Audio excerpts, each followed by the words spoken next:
Est-ce que vous connaissez l'amour que Jésus vous porte? Est-ce que vous avez ouvert une Bible? Et est-ce que vous avez cherché à voir, à travers Jésus-Christ, comment Dieu vous aime? C'est le thème de notre série. Cette ceinture de la vérité dont il est question dans Éphésiens 6 et sur laquelle repose tout le reste de notre armement. Armement pour faire quoi? La guerre? Dieu serait-il un Dieu belliqueux? Oui, contre les mensonges, contre les pensées que le diable a voulu, et il a réussi parfois, insérer dans notre tête et qui sont descendues dans notre cœur et qui deviennent aujourd'hui des croyances pour chacun de nous. Dieu ne m'aime pas, Dieu se désintéresse de moi. C'est faux.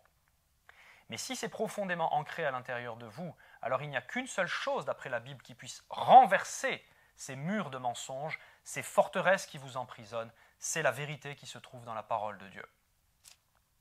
Dans la première épître de Jean, au chapitre 3, Jean est quelqu'un qui a été profondément marqué par l'amour que Dieu a porté au genre humain, révélé en Jésus-Christ. Et il a écrit cette lettre, après avoir écrit son évangile. Il dit « Voyez quel amour le Père nous a témoigné ». Ce n'est pas seulement que Jésus nous a aimés, c'est que Dieu le Père nous a témoigné. Quel amour! Point d'exclamation à la fin de la phrase. C'est suffisamment rare pour être noté dans la Bible. Pour que nous soyons appelés enfants de Dieu. Dieu ne nous appelle pas créature, il ne nous appelle pas numéro 412B, il ne nous appelle pas machin là-bas, il nous appelle ses enfants. Il veut que nous recevions l'adoption par Jésus-Christ. Il nous a créés, nous avons été séparés de lui par nos choix et par la faute d'Adam qui s'est transmise ensuite en nous comme un virus, qu'il a transmis à ses descendants. Nous avons été séparés de Dieu et Jésus est venu pour payer pour nos fautes et pour permettre l'adoption par Dieu. C'est ce qu'il nous est dit dans Éphésiens au chapitre 1. L'adoption. Et nous le sommes, enfants de Dieu. Si le monde ne nous connaît pas, c'est qu'il n'a pas connu, lui, il ne l'a pas connu. Bien-aimés, nous sommes maintenant enfants de Dieu. Bien-aimés. Chaque mot a son importance. À l'époque, on ne tapait pas à l'ordinateur ou on ne dictait pas sur un vocal. Hein. Quand ils écrivaient quelque chose, ça demandait des efforts et c'était important. Bien-aimés. Nous sommes maintenant enfants de Dieu et ce que nous serons n'a pas encore été manifesté, mais nous savons que lorsqu'il paraîtra, nous serons semblables à lui parce que nous le verrons tel qu'il est. Quiconque a cette espérance en lui se purifie comme lui-même est pur. Le fait d'avoir cette espérance fondée sur l'amour de Dieu va t'aider à te purifier. Te purifier de quoi? De toutes ces mauvaises pensées et ces mensonges qui sont dans ton cœur, dans ton paradigme, ta façon de penser, et qui t'amènent ensuite à agir comme tu agis. Les proverbes nous disent « Comme un homme pense, ainsi il agit, ainsi il est ». Donc il est fondamental de se nourrir et de remplacer spirituellement et de remplacer le mensonge par la vérité. Et puis Jean continue, au verset 16, il dit quelque chose de très intéressant. Il dit « Nous avons connu l'amour ». Et je vous rappelle que connaître dans le sens biblique, ça ne veut pas simplement dire découvrir intellectuellement, ça veut dire expérimenter, vivre. Nous avons connu l'amour en ce qu'il a donné sa vie pour nous. Nous aussi, nous devons donner notre vie pour les frères. Ici, comment connaître l'amour que Dieu nous porte?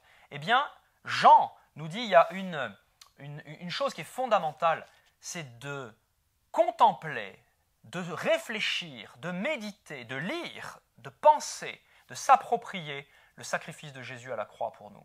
Il a donné sa vie pour moi et il l'a fait de la part de Dieu. C'est extraordinaire.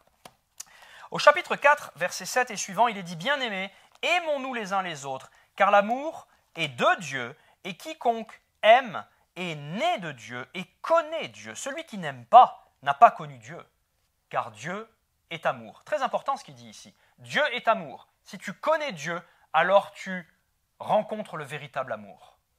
Et ça te rend capable d'aimer les autres. Ce n'est pas un devoir religieux, c'est le fruit naturel de quelqu'un qui se nourrit de l'amour que Dieu lui porte. L'amour de Dieu a été manifesté envers nous, verset 9, en ce que Dieu a envoyé son Fils dans le monde afin que nous vivions par lui. Nous avons vu dans une session précédente que Jésus n'est pas venu pour juger qui que ce soit.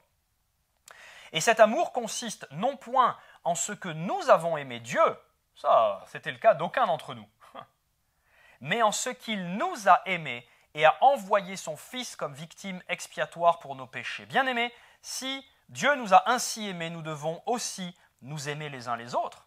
Personne n'a jamais vu Dieu. Si nous nous aimons les uns les autres, Dieu demeure en nous et son amour est parfait en nous. Et puis ensuite, il est dit quelque chose de très intéressant au verset 16 de ce chapitre 4. Il est dit « Et nous, nous avons connu l'amour. » Mais ça ne s'arrête pas là. L'amour que Dieu a pour nous, et nous y avons cru. Dieu est amour. Et celui qui demeure dans l'amour demeure en Dieu, Dieu demeure en lui. Ce qui est intéressant ici, c'est que Jean dit deux choses. Un, nous avons connu l'amour que Dieu nous porte. Pas simplement intellectuellement, nous l'avons ressenti, nous l'avons vécu, nous l'avons expérimenté. Évidemment que pour ceux qui n'ont pas connu Jésus-Christ en chair et en os, ils le découvrent à travers les Écritures, et ça passe par quelque chose d'intellectuel, certes. Mais ensuite, il est dit « et nous y avons cru ». Ce qui veut dire que ce qui fait la vraie différence dans la vie de quelqu'un qui expérimente l'amour de Dieu, c'est qu'il décide d'y croire. Il est possible de connaître l'amour que Dieu a pour nous et de ne pas y croire. Pourquoi? Parce que ça ne rentre pas. Parce que j'ai été manipulé, parce que j'ai été blessé, parce que j'ai été abandonné, parce que j'ai été violenté, parce que j'ai été déçu, parce que j'ai échoué, parce que j'ai vécu sous la culpabilité. Réfléchissez-y, ça remonte peut-être à loin, mes amis. Bien souvent, c'est dans l'enfance que ça se passe. Et ça a bâti dans ma vie une forteresse de mensonges selon laquelle je dois me méfier de tout le monde, selon laquelle l'autorité est mauvaise, selon laquelle Dieu ne m'aime pas parce que mon père ne m'aime pas, selon laquelle Dieu se désintéresse de nous parce que mon père ou ma mère a été absent de ma vie, selon laquelle, eh bien, je dois me défendre moi-même et je dois attaquer le premier. Et puis, on entend parler de l'amour de Dieu. Avant même notre premier battement de cœur, il nous a créés, il nous a choisis, il nous a destinés. Mais si, comme moi, vous avez connu certaines choses dans votre vie, ça ne rentre pas, ça bloque. Et il faut l'aide du Saint-Esprit, et il faut, je dirais, une certaine persévérance à entendre, et encore entendre, et écouter des messages, et aller dans des églises, et laisser les gens nous aimer. Et au début, on ne croit pas quand ils disent « je t'aime ». On ne croit pas quand ils essaient de nous manifester de l'amour, parce qu'on se dit « qu'est-ce que tu cherches de moi là? Qu'est-ce que tu veux obtenir de ma part ?» Ou bien « oui, ça c'est parce que tu es dans ta secte évangélique, et tout le monde est beau et gentil, vous aimez tout le monde ». On refuse l'amour. Et puis petit à petit, ça commence à rentrer. Et petit à petit, tout comme Jean, nous commençons à y croire. Et ça rentre à l'intérieur de nous. Et ça commence à transformer notre cœur. Ça commence à transformer nos pensées.